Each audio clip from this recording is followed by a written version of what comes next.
I just have a whole lot of crap. I have a lot. I have a lot.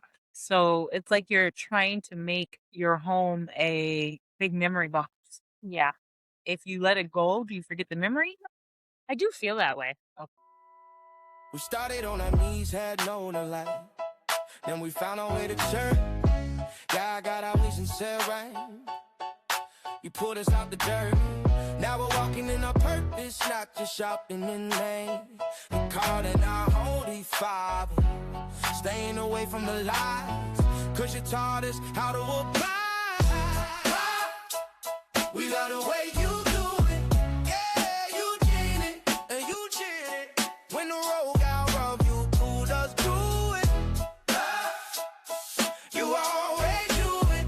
Yeah, God, you did it. Yeah, we love the way you do it. Yeah. One color different by avenue. Let's get into it. Welcome back to Different by Avenue. It's just the two of us today. And honestly, it's a topic that gets a little close to home, literally. Yes. We're talking about our houses and our hearts. We're diving into how clutter in our living rooms is often connected to the clutter in our spirits. So let's go ahead and pray about it. Lord, help us to be good stewards of the space you have given us. We thank you for our homes, but we ask for your help in making them sanctuaries of peace. As we clear out the difficultness today, help us clear out the noise in our souls so we can hear you. Aesthetic with the beautiful, messy reality of having a kid. And it's a daily struggle to find that middle ground. Your home shouldn't feel like another item on your to-do list. It should be the place where you go to recharge. Yeah, but for so many of us, the kitchen counters are actually the source of our anxiety. And we're going to talk about why decluttering isn't just about cleaning, it's about making room for what really matters. Okay, yeah, as we're ready, sitting down, I'm going, oh, this is going to be controversial. Like Yeah. this is going to be a rough topic, just because I mean I'm literally in the middle of the reorg that needed to happen in our house, and it stemmed from my mom actually trying to declutter her house, and just they want to retire, they want to downsize, they just want to get rid of the stuff. And my family lineage is those of hoarders. And I understand. I'm also trying to break the habit and trying to stop it myself, because I'm not from the Depression. We've lived through a few of them. I'm not actually a child of Depression, and I know that's where, at least in my lineage, is where it starts. Where when you had literally nothing, as soon as you get anything, you don't want to let it go. And I saw the progression pretty intensely with my grandma, and still see it continue with things that she's just holding onto for dear life that have no life in them. I mean, have been destroyed by rats and bugs and weather, and and she has a hard time letting go. Then I talk with my dad, and he's out of a practical mindset of he's a mechanic. Everything he has a purpose. And we're sitting in a semi-new podcast space because Yes. I had to create a functioning, calm, I say heavy air quotes, calm space, because I look around and like there's stuff everywhere, but it's stuff that we wanted to display and stuff that we would love to show off. It was because both my husband and I working from home, it was just mine. It was just my photo studio. It was just my craft room. It was just my room for the longest time until we had my son. And then he took over the office. My husband got kicked out of his man cave, and I had to downsize to an office, and it became like a storage unit. First thing, my mom decided, okay, I'm going to start getting rid of stuff. So she started bringing old stuff that was still in my childhood bedroom that I haven't seen in 10 plus years, and going, here, this is yours. I wasn't getting rid of it because it's yours. What do you want to do with it? So she would bring a box at a time, and I'm going through all this stuff and decluttering and going, holy moly, what the heck were we doing holding on to this? Like, why didn't we shred this 10 years ago? But because of that and the things that I found at the bottom of a box or in this memorabilia, and most of it just being photos, memories I don't want to get rid of. Now I got to find a place to put it. So we redid the office and tried to make space and tried to make storage, but it comes all back to like, you keep this stuff. is this bringing life to the home? Is this bringing good memories back to the house? Yeah. And I'm just struggling. Okay. I'm trying not to be a hoarder real hard, but I've got all this scrapbooking stuff. And I'm like, I want a scrapbook. I used to love scrapbooking. I've got all these photos and I want to make cool scrapbooks and I want to do this for my son so he can look back and go, oh my gosh, I remember that. And wow, that's so cool. Am I actually ever going to scrapbook again? I hope you do. Can I say something? Like, what's the reality of that, though? Let me just say. So I'm the opposite. So when I went away to college, a lot of my stuff went into storage. My mom moved. And she was living with this guy and he let the storage go. So I lost the scrapbook and a lot of my childhood things that I wish that I had now. My mom still brings that up sometimes and it makes her sad. Right? And it does kind of make me sad, but some of the things that I still have, like I have my high school yearbook, and within there, mom bought a little ad, so I do have some of my baby pictures in there. Because it's like, oh, I'm so happy, I'm so proud of my mija and all this. So like, it's good to have, but I'm also the person like I've moved a lot in my lifetime, and every time I move, I'm like, oh, I haven't seen any forever, throw it away. And so like. Now thinking back, it's like, oh man, I feel like I need to move so I can do a real like declutter, like a real reset. Because the only time, I'm gonna be honest, the only time I do a clean is like when we're getting a party, or I'm gonna have to bring something out, so I'm gonna clean that area and then put it back. And then sometimes I'll get like bitten by a bug, and I'm like, oh yeah, I'm ready to clean. Like I want to do it. And before I got married, I swear my closet was. It was color coded. Oh, yep. I had short sleeves in one spot, long sleeves in another, jeans, short. And now, since we moved to Miami, it's like, if it fits, just throw it in there. Just throw it somewhere. Just find somewhere to put it. That is a point of contention with my husband because I love him and he tries. He's not a fan of putting away laundry. I'm not a fan of doing dishes. He does the dishes, I do the laundry. But every once in a while, there's a pile of laundry, let me put it away. And then I'm like, why is my church shirt in with my Disney stuff? And why is my shorts in with my leggings? There's a system because I put things back in exactly where they go. But then he yells at me because if it doesn't have a place, I sit it on the counter. I need to put this into a spot. This needs to sit here until I make a spot. But that might be it sitting there for a week.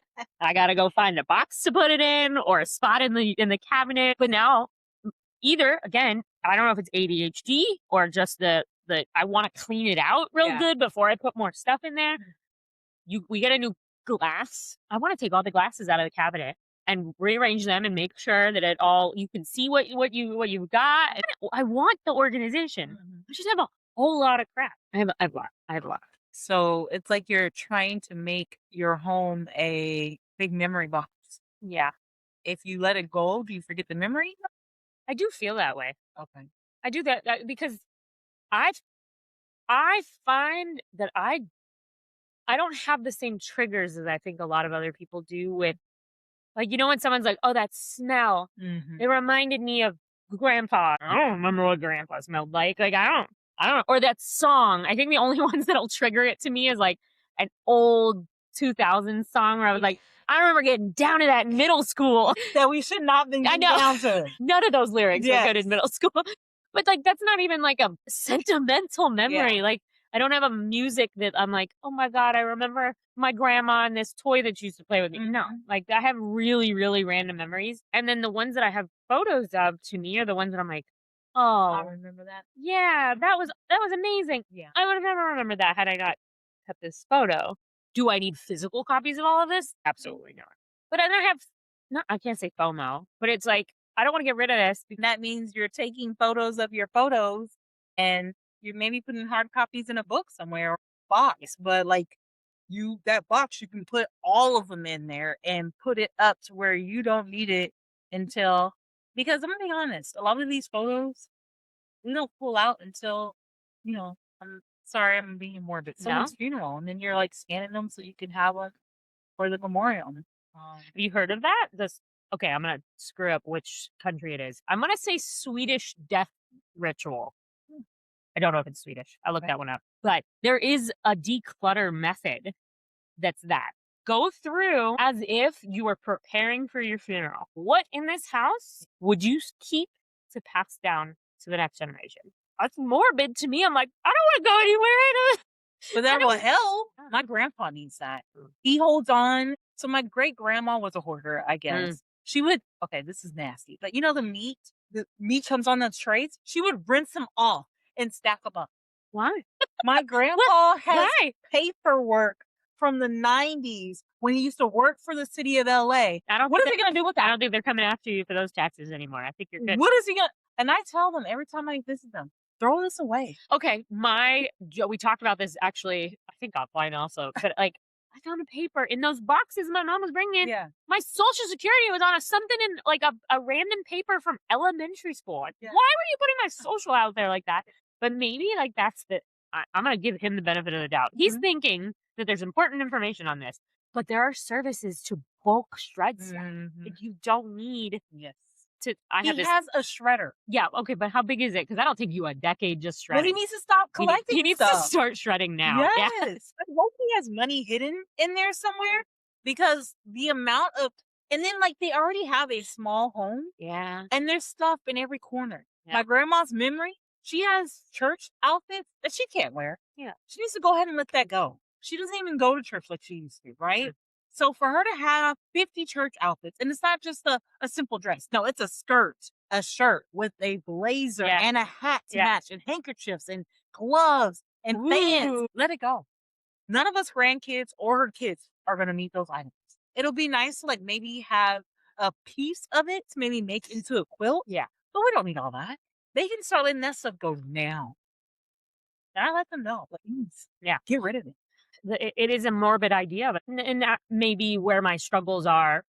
I know 90% of what I got, just trash it. Yeah. Give it to Goodwill, give it to the next kid you see. Like, it might be something that I enjoy, I like looking at, but I know it. It's fine. You don't have to keep everything. Yeah. And I know that. But when it comes to stuff like all the craft supplies, especially now and in the season I'm in now, the craft supplies, my photography equipment, all the paints and the chalks and the paper, like it just takes up space.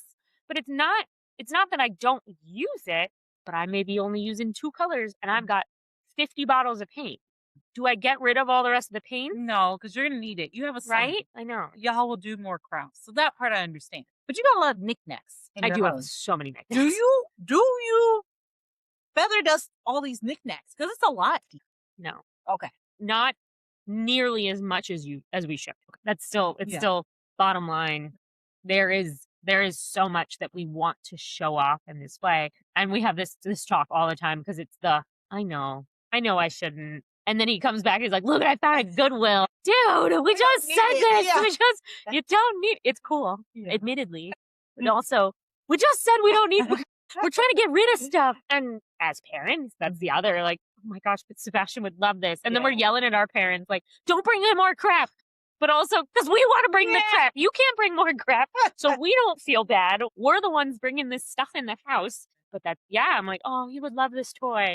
He don't need more toys. He picks up sticks outside and has more fun playing with the sticks and the rocks than he does any toy he has in this house. By far. Kids love boxes. Yes. They love buy them in a nice, expensive gift. They want the box. Are we teaching the kids the wrong way? My son, he's already becoming organized. Like, I'll give you all the box. Go put everything away. He just wants to fill boxes with stuff.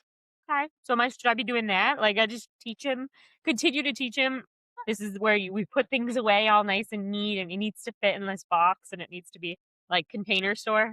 I know you had a bone to pick. So, okay, Container Store. My thing is, who kept Container Store in business this long?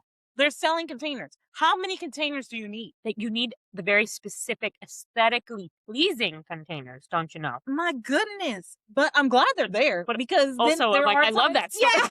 It almost makes me think organization and that cleanliness or that zen that comes with being so organized. Doesn't it kind of feel like it's a wealthy thing? Yeah. So this is one of the things in the back of my mind, right? I told Bo, like, if we do ever like get to adopt, I don't want it to be about gifts. Like birthdays, I want it to be experiences. Yes. Like we've gone somewhere. Not like, oh, I got this toy. Oh, I don't know where the toy is now. Yes. But like they had an experience. Like, oh, I remember on my 6th birthday, we went here and I lie. I can't say I don't remember a single present. My dad once wrapped for Christmas all of the individual pieces for a fish tank. So I opened, I think the very first one I opened was the aerator for the top of the fish tank. And I was like, thanks, Dad. So confused. Then the next one was like a bag of rocks. Yeah. And they're, of course, cracking up in a corner. You're like, there's something going on here, and I'll get to it eventually. And then they pull out the fish tank. To me, that's still an experience. Like a fishing is a pet. Yeah, fish. Yeah. Debatedly a pet, but it was still an experience. I don't remember anything else, Yeah. or I don't remember the gift itself. I remember my dad would take videos of us opening gifts. Yeah. So I remember the videos, and I remember the feeling. I don't remember the gifts. Yeah. Yeah, I think going back to the container situation, like that feels like to have that gorgeous closet where everything has a place. Yeah. Or the beautiful cabinets where everything has a spot. It's like you have to be able to afford the luxury of organization sometimes. And or you Amazon everything, but then you gotta also sit down and actually do it. yeah, but have you seen like I don't know. I've never seen a wealthy home with knickknacks. Why is that? They hide them. They only they only present the items that show the wealth, I think. They don't, all the knickknacks are in their kids' room or hidden in the closet somewhere, to be honest. But why? I don't know. I want to show off our interests and You should. our family photos. And I think that's half my clutter is just the walls filled with But I photos. love that part. Like, I love your photos because it's like, oh, they're so cute. I like that you guys did that. Like your one where you guys are walking. Yeah. That reminds me of like, what is that? Is it the Beatles? Yes. That do that walk? Across the And I was street. like, I like that. Okay. But I love your photos. Like, it's the memories, right? Yeah. If it brings back a good memory, I think you should keep. But if it's something that you haven't looked at in a year, you gotta let it go. But that goes back to it might bring me a good memory. Is it going to bring someone else a good memory? Like, I mean, is it only me that it's attached to? And is it worth that space? okay. But is it a conversation starter where it's like, oh, yeah, I did this. Oh, that's how I got that. Some things are good to have around if they're conversation starters, especially if you can bring it back to God. So when you have friends that aren't believers and they're like, oh, this is cool. Oh, well, matter of fact, and you start a whole story in this conversation. And it's not awkward because you're not forcing anything upon that person. It's just a conversation starter. Oh, I like that. No, I think the way I was thinking of it was I did see another method of decluttering, being that, okay, this thing might bring a good memory, but do you need it to physically take up space to have that memory associated? So, for example, you've got a box of kids' items, and there's a teddy bear, there's a onesie, there's I'm going to make, just a collection, but it's taking up a whole bin of space. If the kid is no longer a kid, you're not having more kids to pass the onesie down to, or you don't have grandkids to pass it down to. They took a photo of everything. Not shameless plug, but if you don't already know, I have a phone photo course on like how to take good photos with your phone. You just need your phone, a plain backdrop, and some nice lighting up against the window, or take it outside. Take a flat lay photo, meaning where like it's just sitting on a plain backdrop, and put it into a photo book. Shutterfly, Mixbook, any of those, the create your own photo book websites. And you write, so you have the photo of the item and the memory associated, and it takes up this much space on your bookshelf.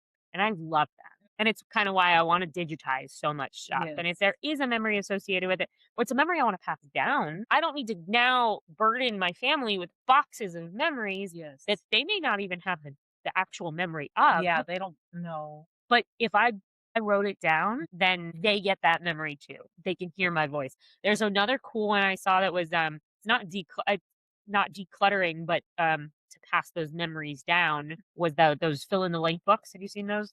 I give those out as presents to every family member I can. I think I've given it one to my mom, my grandma, my dad. But it's the tell me your life story just through questions. And so they have to fill in the blanks. Okay. And at one point in time, I was asking my grandma these questions, and this is 10 plus years ago. And some of her answers to these questions were kind of wild, like talking about how she used to sleep in the same bed as her two other sisters. Again, Depression era poverty, and the like crazy stories she has with her sisters. And I'm like, I would have never heard any of this had I not said, hey, do you remember this really random thing?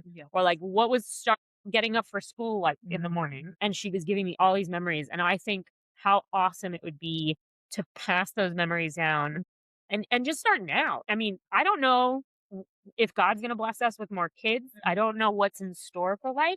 I need to take photos of his stuff. Oh my God, this is the shirt. This is the onesie that you came home with. He, Yeah. what? He's not gonna remember that, but No. the memory that's associated with it, Yes. passing that along kind of makes me happy. But that's what it's tied with. Yeah. Like I don't want to declutter because I want to give all of my best blessings to the next generation or to others.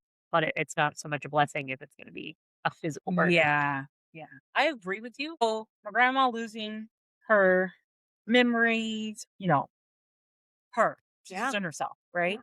But years ago, we did sit her and my grandpa down and we did ask them questions.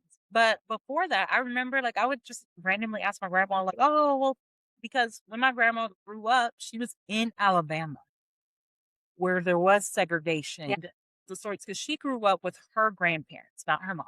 And she was one of like 12. Whoa. Yeah. I'm like, I might have that number wrong. So don't. All my grandparents were also up there Okay, like that. It yeah. was like 12 or 14 Yes. kids. Yeah. And so like her mom left her dad and she's like the oldest girl. Her and half her siblings went to go look at the grandparents, and then her younger siblings live with her mom.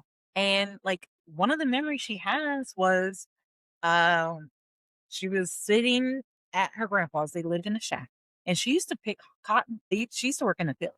And not it was her grandpa's. Yeah. But You're still yes, labor intensive. yes. So someone was coming up. It was a white gentleman coming up, and her grandpa stood his ground and said, "Get off my land, or I'll shoot you." And back then he could have got killed for that. Yeah. But just his tenacity, his strength, she took that on. Like she remembers that, and she has that in herself, right? Of course, now it's a little bit different, Yeah. with her being a little more feeble-minded, but just being able to see like how proud she is when she talks about it, Yeah. that brought her joy. And then like it stuck in me. Like when I think about those things, it like makes me smile. Like, okay, I saw how much joy I brought her. That brings me joy. Yeah. And then just like little things I remember with my grandma, like me being the first grandchild on both sides, I think I got the best of both worlds. Yeah. Like just little memories that I have. Like my dad's mom's passed away, right? But I can just remember like little moments where we had the best time just doing nothing, just hanging out together, sitting in her little courtyard because she lived in an apartment and just talking about random things was some of the best times. Oh. And I don't have pictures of all of that stuff. Yeah, I may have some sprinkled here and there, but they're still there. But I feel like I need to write it out or say it out so that my future kids can, because I didn't get to meet my mom's grandma, my grandpa's mom. Yes. She basically, I was born and then she passed, but they love her to death. My mom like has some of the best memories about her. And yes, I get to see photos, and like she was gray haired very young. I have a lot of grays. I like to blame it on my mom and Bo, but it's just in our family. Yeah. Gray hair, I guess, Erda. And like just hearing stories about that, it's like, oh, that's amazing. Like I wish that and that might be something we need to do is, yes, we need to do those maybe virtual video books Yeah. where someone is narrating things they remember, because that's something like it doesn't take up space. You can have that on a hard drive and pass that along. Yeah. And that's easy to duplicate for everyone in the family. While you can, because the time goes by a little too fast. Yes. I know. Don't remind me, Sorry. okay? I didn't live in the moment enough, Yeah, I look back and I'm like, I took plenty of photos. Google Photo tells me all the time. They're like, this month, your favorite person that you took photos of is Sebastian. I was like, yeah, no kidding. You took 6,000 photos. I was like, whoa, that's only the ones on my phone. Oh my goodness. Oh, Just this God. month. Like, ooh, I Yeah. should probably slow down. So I brought this up at my mom's group and they all laughed at me hysterically because I literally brought them bins of stuff. And I was like, if y'all want this, take it. It's like shelves and pictures, like not like artwork. Yeah. I got no space for any of this. I don't want to just hand it off to Goodwill. Yeah. I want someone else to love it. And that's not to say someone who buys it at Goodwill won't love it. Yeah. It's the like idea of I purchased these things with love and intention. And I'd like someone else to be able to continue that. So I brought them a bunch of stuff. They're like, what are you doing? I'm like, well, first of all, I need to get rid of crap. But I have this vision that I would love to have one of those prayer rooms, the war room. I don't know. I was recommended to watch that movie by another mom. So if you haven't seen it yet, Yeah. Okay. Incredible to watch The War Room. It's on Netflix. It is an older movie, but the prayer closet and the war room being Okay. the space that your mind is free from everything else and you're able to focus on this normally a pretty small space because you need to not have the distractions and the noise and the Yes. everything around you, but you're putting up prayers on the wall and you have visual of your battlefield. Putting up your plan of attack on the wall and what am I fighting for and what am I praying and what am I leaning into God on and what am I fighting the devil in and it's physically like up on the walls. Especially as I go, yeah, I don't know if I would have memories if I didn't have these photos. I know the number of prayers that I have way surmounts the ones that I actually pray for. And I go, "Oh, I'm gonna pray for you." And I might in the moment Yeah. say a small prayer, but I really want to pray for you. But then I get home and I've forgotten because I got cut off on the road and then my son screaming, throwing something, life.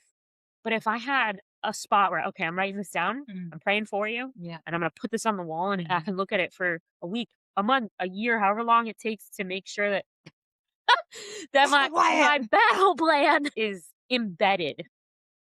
I want a prayer room. I got no little tiny space where I could just sit and battle. Okay. Can I So just say, in a lot of African American households, it is well known that when you're like my grandma used to say, you need to go in the closet and pray. Dark, quiet, and let you and God. I didn't know that. That was a thing. For me, I used to like when I had a closet I could get into and sit down, I would sit there and like just pray or cry out to God and I definitely feel like he can hear you anytime. You I can mean, I know. pray in the middle of traffic and all of that. Might be weird if I just layered all my prayers on the ceiling of my car though. So I think I need to Journal it. yeah, I for do something that. about the space Got it. though. I think You dedicated. we joke about it with quite a few of the moms that yeah, time with God in the car, absolutely the easiest. Because I'm already zoned out anyways. I'm hoping I'm not cutting off a UPS driver, but I'm zoned out anyway. I can talk to God. I can focus on Him because I'm gonna drive safe and I'm gonna get to my destination safe, and I'm gonna be with God there. But it's in my mind, your subconscious is still focusing on something. Yeah. I want to give Him everything, and I think if I have a space to physically, like my eyes have the focus, my ears have the focus, I'm gonna give more to Him than I am now. But I need a decluttered space to do that. There's no closets to be had. So I'm thinking I gotta find a corner. I gotta find a prayer corner. At least it's something. Yeah, it's gonna have to be late at night when I'm not gonna be my son isn't gonna run in and distract. But I hope eventually he could sit with me and he would be not running around 100 miles an hour eventually to say, okay, hey, it's prayer time. I mean, because I know it's when he's going to bed and I'm rocking him to sleep, we pray, but he's not old enough yet to He doesn't grasp yeah. what's going on. Yeah. Soon, I mean, as soon as I told you, he yells for his Bible. He knows that this means something significant, but doesn't understand. So eventually. But when does keeping things for a rainy day become a lack of trust in God's provision? That's a good one for you. You were just talking about your family going through the Great Depression and trying to hold on to everything while we could. Yeah, because I mean, I get it. Imagine for a decade not knowing where your next meal's going to come from, not knowing how you're going to have funds for the next day. It's not the case now, and I know it. But for some reason, it's still kind of like ingrained. I think half of it coming from like, don't be wasteful. Yeah. We were always taught. You said it before. Everything on your plate. Everything, we used to have your kid in Africa. And I'm like, if I could give him the food right now, I don't think it's making it to Africa. But okay, I could agree with that. But yeah, okay, I'll put it in a Tupperware and I'll put it in and eat it tomorrow. Like, but the physical items that they're not gonna go anywhere. Do you imagine that those 10 extra sheets in the notebook, you're like, just throw out the notebook. I don't know if to me it's a lack of provision. Money will always come. Yes. You can always make money. It may not be in the way you want to make money. But you can always make money. And it may not be as much as you want, but he will always provide. I think to me, it's the thinking ahead. Is that going to be putting more on my plate later when I'm like, I literally just tossed that notebook. I needed a notebook today and I just threw it out yesterday. I know I can go get another notebook. Yeah. But you don't want to at some point. You want, it was right there and now you got to go. And I get that. But you know what this just made me think of? Again, this is morbid, drastic. I told you it was a controversial episode. If your house is on fire, what are you grabbing? You're not grabbing your stuff. You're grabbing your son. Yes. And you're getting the heck out the house. Typically, I have a fire box so that Anna and her. I know. See, but it's me also not getting rid of stuff. But I have hard drives in the fireproof safe. Okay. That so I don't have to freak out. Yeah. And think all of our memories are gone. That's what I'm afraid of. Yeah. It's not a provision. It's the past, losing ourselves. But also it's in there. Yes. My brain may not be firing as fast as I want it to. Yes. It is there. The memories aren't going away. But yeah, I want to be able to physically look back and go, look how much fun we had. That was such a great adventure. That makes me want to go on the next one. Yes. Or, oh my gosh, yeah, we went and played mini golf. Let's go book another one. We had so much fun of that. It's that reminder and the conversations and the camaraderie that comes with every relationship that I have photographed and every memory. So for me, it's those hard drives, but they're in a fireproof safe.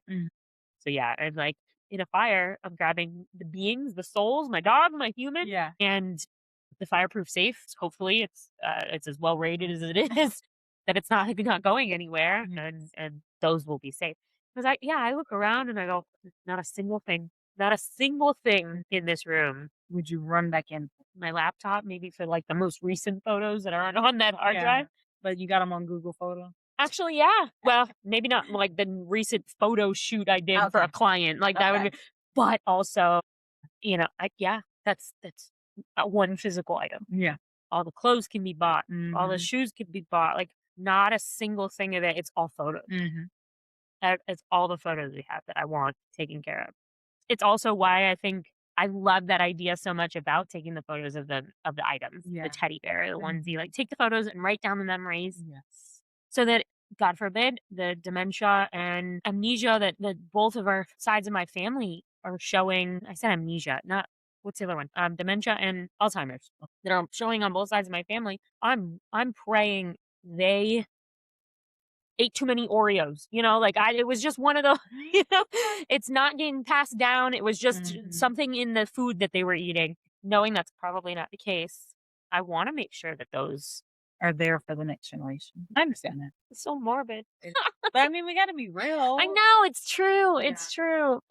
As we talk about making our homes feel like a sanctuary, big part of that is we choose to put what we choose to put on our walls. We want our homes to tell the story of our family's legacy. Exactly. And as moms, we're usually the ones behind the camera, which means we aren't in the photos, or we have thousands of pictures on our phones that never see the light of day because we don't think they're professional enough. It's exactly why I created the newest workshop at Faith and Finger Paints, teaching how to use the tool already in your hand, in your back pocket, your cell phone, to capture high-end, beautiful photography of your family. It is a specialized workshop designed for moms. We're teaching you how to find the light, how to frame the chaos, and how to take the photos that you actually want to print and hang in your home.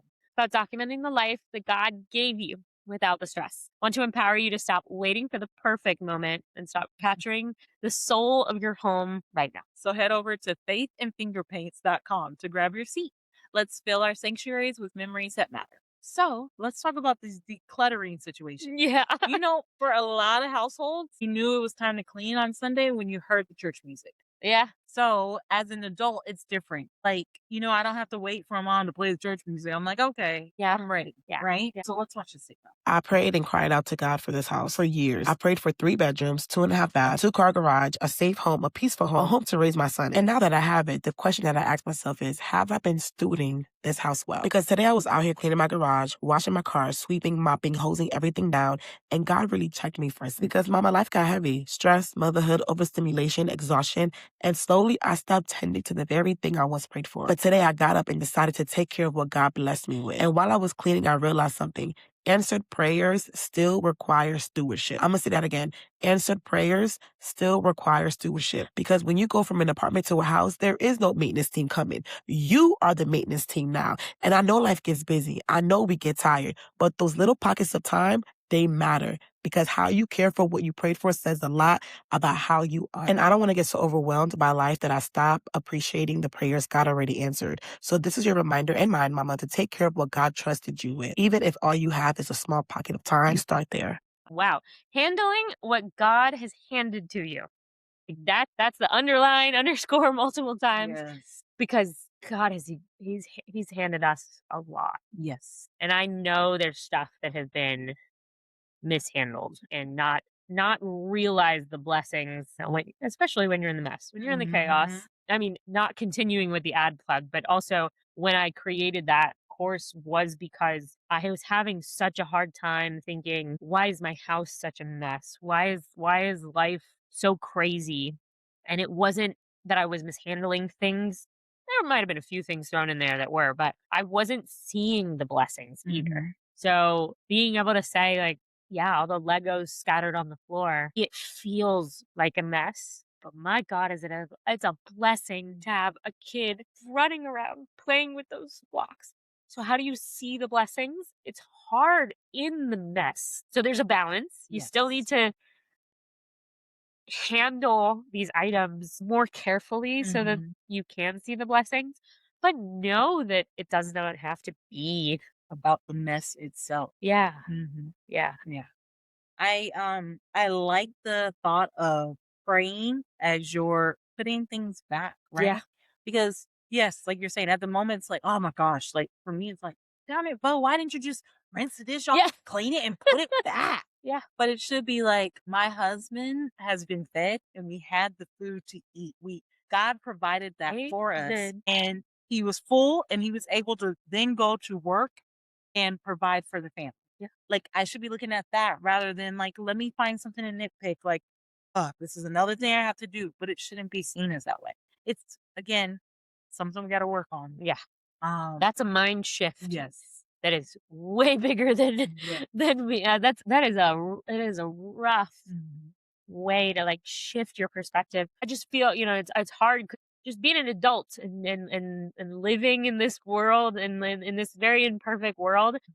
Are you kidding me? I told him why I asked him to do this thing for me instead of I am so blessed and I'm so privileged, but yeah, it's hard to see that. Decluttering, maybe I just need to not have as many bowls, so when it is the one to put away, it's not so Oh man. So it's not just about decluttering like your home, but also decluttering like your heart and things that you got running around in your mind at times. But I do like I think we talked about in a prior episode, like writing it down. Yes. That's a good thing to do. Decluttering your mind. So that's probably the messiest of all, because then maybe those memories would come back stronger. Yes. Maybe I would have those stronger associations with things. I said it. We said it was going to be a crazy one. Yeah. Sorry.